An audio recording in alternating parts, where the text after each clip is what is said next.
Don't you use software like every day of your life? No, I don't. I fully run paper-wise and... Wow. How does that work? Like, you have a copy machine at home? You have a fax machine? As well, yes. I'm German, so everybody has a fax machine at home. So. Everything that's a product with digital elements has to comply? There's some responsibilities for you as a company. If someone breaks into your systems, hijacks the build machine and changes the code, you have to like raise a big red flag that, hey guys, we got attacked. And this is why you really have to come to the conference, because it's not just about the CRA. And if your library damages that consumer, they're going to sue you.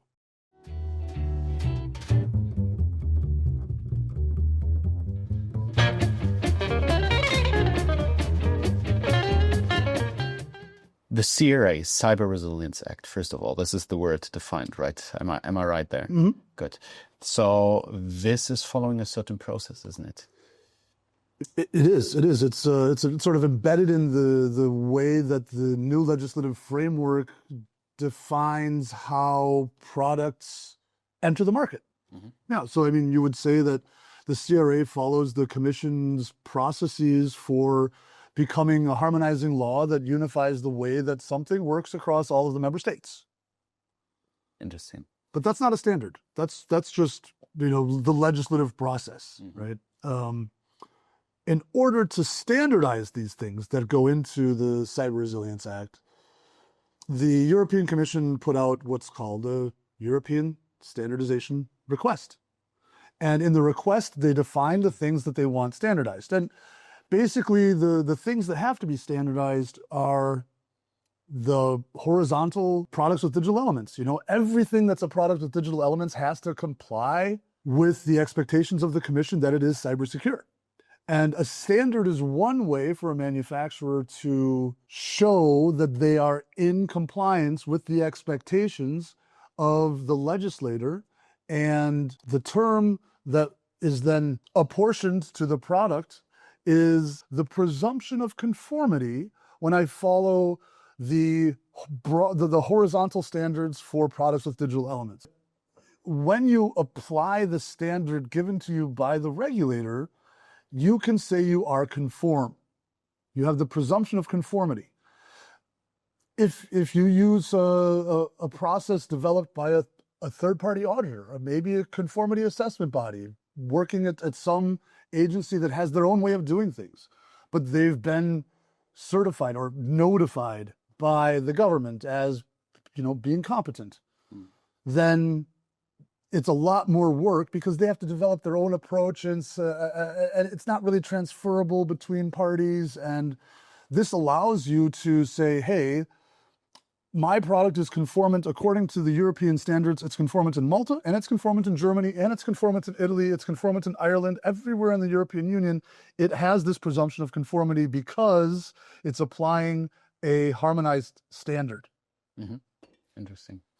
So this process is at the moment going on, isn't it? The creation of the standards, we are working at a breakneck pace. So there's basically 3 bodies in Europe, Senelec, and ETSI, who are working together on various parts of the horizontals, verticals, and cybersecurity reporting requirements. Because, again, if you remember, 21 months after the Cyber Resilience Act enters force, you know what happens? You as a manufacturer have to report serious cybersecurity events impacting your product and your customers to the single reporting mechanism, which is probably going to be run by ENISA. So like the most important thing is that we figure out how that reporting mechanism is supposed to work. We have to standardize that so you know what you're supposed to be reporting when you have an event like this, because the time frame is pretty tight. You have 1 day basically to inform the market surveillance authority that something bad has happened. You've got a couple weeks to keep them up to date, and the moment it starts, the clock is ticking. Right. And when we're talking about this, there you were speaking about incidents that are going to happen for the creator or the supplier of these devices, of the software, of the product that is under the... I mean, CRA. as a simple example, let's say you are the manufacturer of a library that is used in a piece of software that is then integrated into a piece of hardware, and definitely everything is a product of digital elements. It turns out that someone breaks into your systems, hijacks the build machine, and changes the code. And you didn't know this, it got shipped. You have to like raise a big red flag that, hey guys, we got attacked. You got to tell Anissa. At some point, you're going to have to tell your customers, and your customers in this case are the people that integrated your library into the software, which means they're going to have to report it as well. And then whoever's doing the final product downstream, the physical product, they're going to have to report it.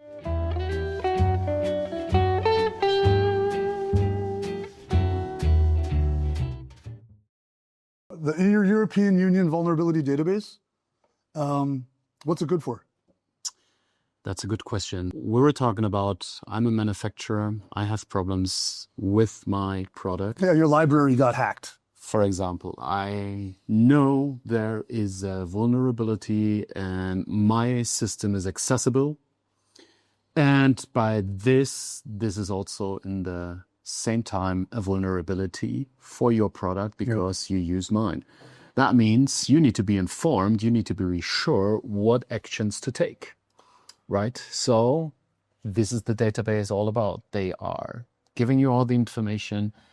What are the vulnerabilities you can Okay, back up a second. I remember CVEs. A CVE is something that is published, but it's published, generally speaking, after it's been resolved, right?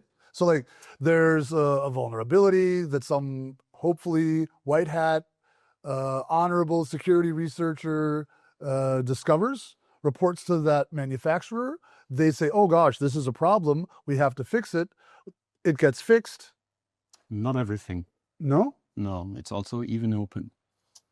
And you probably have a workaround to shut off certain libraries or functionalities for the meantime because it's a severe problem. Mm-hmm.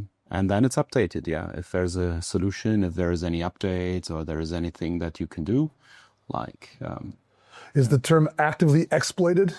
Actively exploited, yes. Yeah, so that means that there is a security vulnerability in a piece of software somewhere, and an actively exploited vulnerability means that there is a cybersecurity threat actor who has discovered this vulnerability and is using it to gain access or to deny access or to steal information, to change information, right?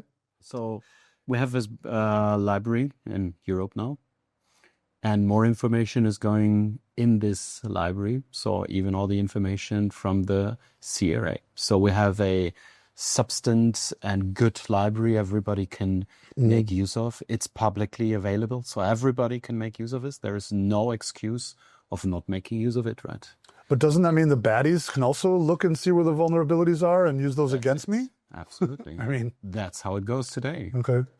I mean, all those databases, all these information, they are open and everybody sees what's going on. But that's why ethical hackers say, hey, I'll give you 3 months to fix the problem before I publish it. Right. Right? Okay, but maybe not everybody's ethical, is what you're saying. This is one of the sides. Not everybody is ethical. Not everybody is acting like this in the field. But anyway, we need a system to inform everybody. You have to do something. And I mean, it's a pro and con on the same time, right? So that's the importance why you need to have access to these databases and why you have to check for all the systems you're using that you are up to date. Who, me as a person? You as a company. As a company? Well, I mean, okay, look. I understand what a 0 day is. A 0 day is when we discover that there's a vulnerability actively being used.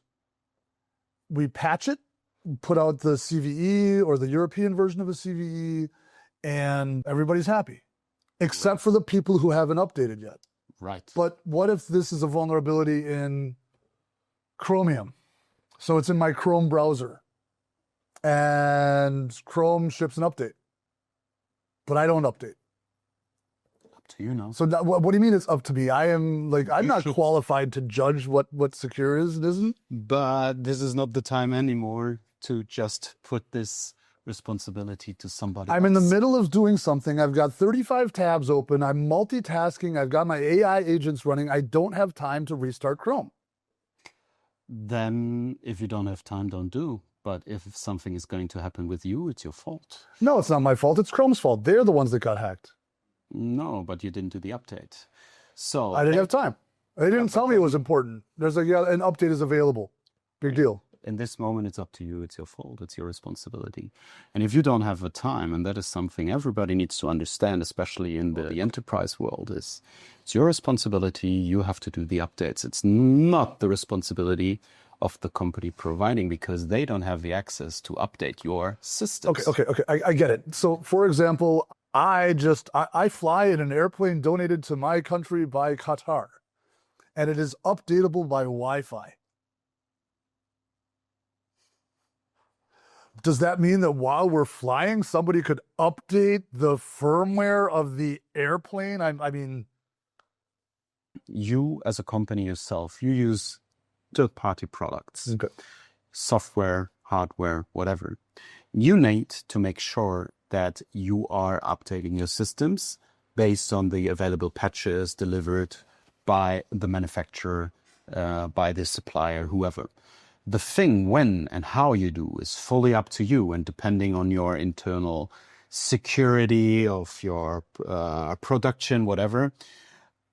I would avoid to have wireless updates while you're flying with a plane, because this could lead to different problems. The point is automatic updates, right? Like, if it's automated, how does the system know that now is a safe time? You want to have a human in the loop, right? Right. But the human also has to be paying attention. Or a system that is taking care of it. And wait. Okay. You're telling me that I should trust a system before I trust a human?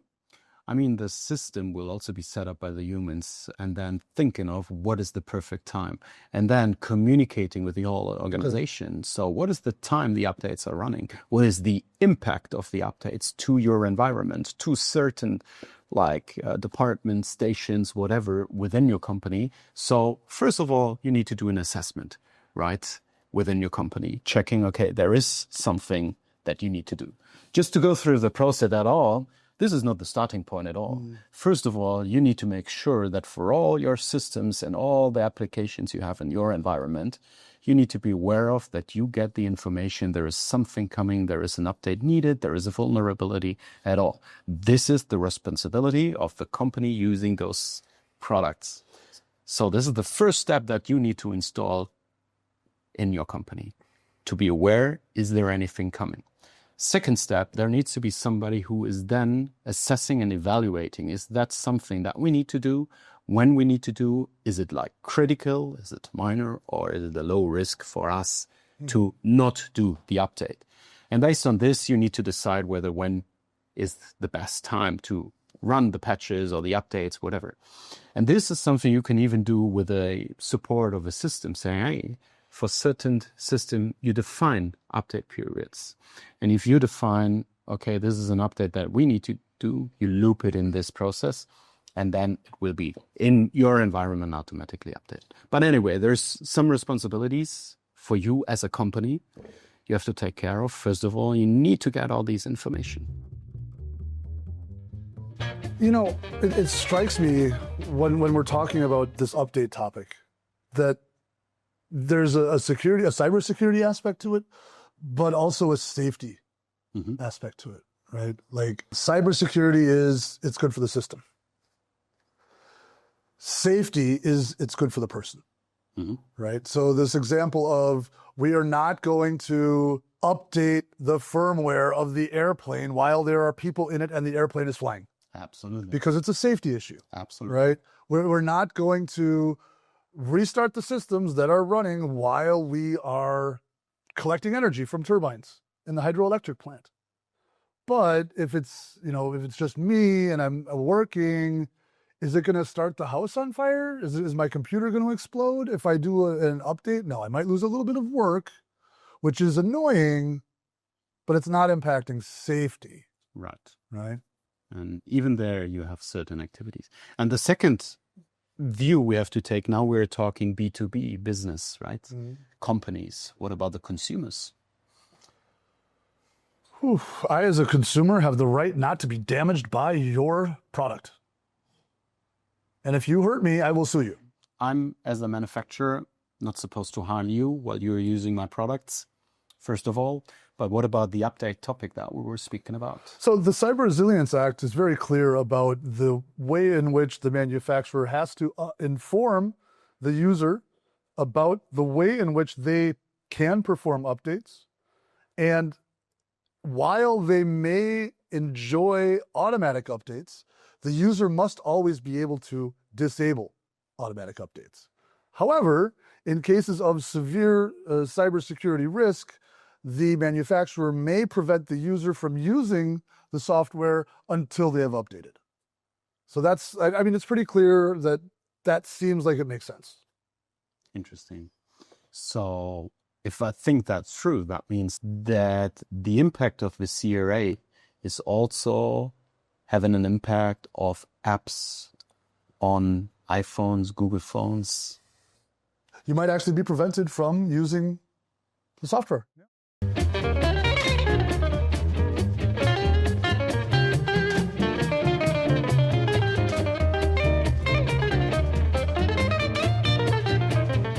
Why is this conference so Well, important? I mean, you just did raise a really interesting point, and that is that every piece of software on any app store is going to have that little CE marking and be compliant with the Cyber Resilience Act. Every single one. That's a huge topic, isn't it? I mean, okay, that's just the Android and Apple ecosystem in Europe. That's millions and millions of pieces of software. And that's just the final software. Any private proprietary component for sale on the market that enters into this ecosystem also has to have CE marking, even if it's only business to business. Interesting. But, and the great part about it is, and this is why you really have to come to the conference, because it's not just about the CRA. If your library, you sell it B2B to a manufacturer that then sells to B2C, that means you are involved in the B2C pipeline. And if your library damages that consumer sues the downstream manufacturer that used your library, and that manufacturer will do every piece of due diligence and analytics possible to find out if your library was involved. And if it was, they're going to sue you. So the liability issue is massive. The insurance industry is panicking a little bit, not just because, well, you know, actually it's an opportunity for them to make more money. You'd think they'd be happy, but there's a couple untested pieces of damage to persons that's novel.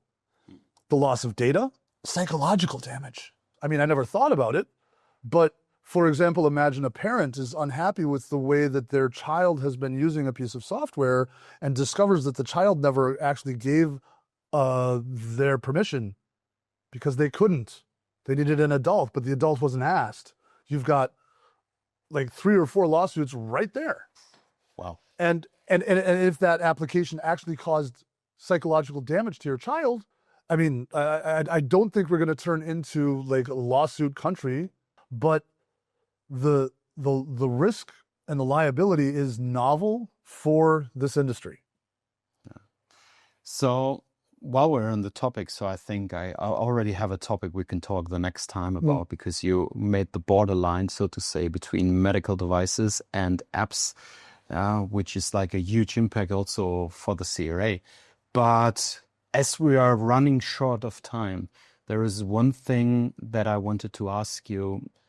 Are there any updates? Because we were talking about a lot of things, and what is the chain, how the CRA unfolds itself into many products and companies or whatever. So I heard about a rumor going around that there is a change somehow. I don't think anything's changed. Everybody who's been involved in standards and, you know, trying to read the Cyber Resilience Act for the past 2 or 3 years, it's just been operating under the assumption that your software communicates across the internet. If it has a communication outside of the operating system, that transmission is the signal that it is a product of digital elements. It seems that anything running on an operating system is a product of digital elements. Oh, wow. That's a big news, isn't it? I mean, we need vodka, please. True.